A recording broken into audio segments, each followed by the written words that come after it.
Bom dia, nono ano. A nossa aula de história hoje, vamos falar e vamos que vocês peguem o livro que vocês receberam sobre as atividades complementares. Estão lembrados?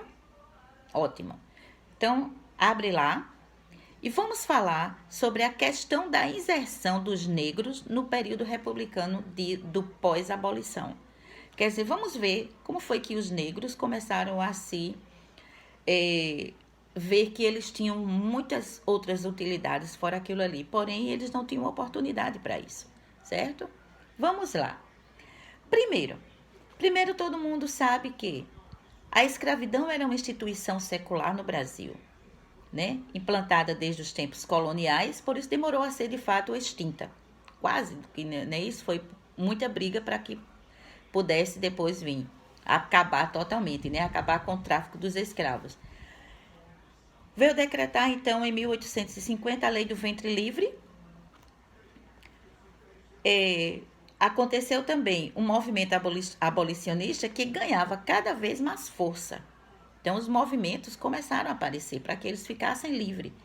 E dentre os quais se destacava Joaquim Nabuco, certo? O movimento pedia justamente de imediato o fim da escravidão. Só que os fazendeiros também e demais donos de escravos não se opunham diretamente a tal condição, mas exigiam que houvesse também uma indenização, né? Porque eles iam ficar sem exercer os escravos, não é isso? Aí aconteceu que o contingente de ex-escravos desvalidos migrou e tendo a importância, o que aconteceu com isso? Que alguns escravos saíram de suas fazendas para trabalhar em outro local, mas não tinham aonde. No começo, basta saber que eles foram escravos, que não queria contratá-los. Então, às vezes, muitos deles voltavam. A ascensão da borracha. Então, vamos ver, então, como foi que a borracha teve uma ascensão, como a cana-de-açúcar e assim outros. Vamos lá. O látex, à medida que essa substância vai secando, é uma substância que sai da seringueira, da árvore, né, da floresta amazônica, se extrai essa seiva leitosa, pegajosa, e à medida que a substância vai secando, é possível então obter uma mistura, uma massa bem macia. É do látex que sai do tronco da seringueira e que se faz a borracha, é isso? Depois, com a mistura dela, houve uma vulcanização e a partir daí a borracha passou a ter um destaque na indústria no mundo inteiro, certo? Na produção de luvas, sola de sapato, coberturas, pisos, pneus. Então, ela subiu como nunca, né? O Brasil ainda agrário. Vamos lá.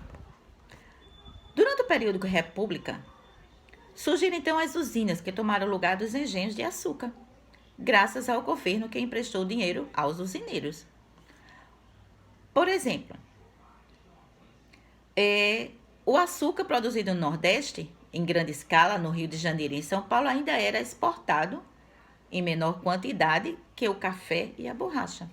A carne, o couro e a erva mate eram produzidos no sul do Brasil. Porém, as grandes empresas estrangeiras controlavam totalmente o mercado da carne e só queriam comprá-la no preço baixo. Então, para você ver como eram as coisas, né? Os movimentos sociais e a imprensa negra.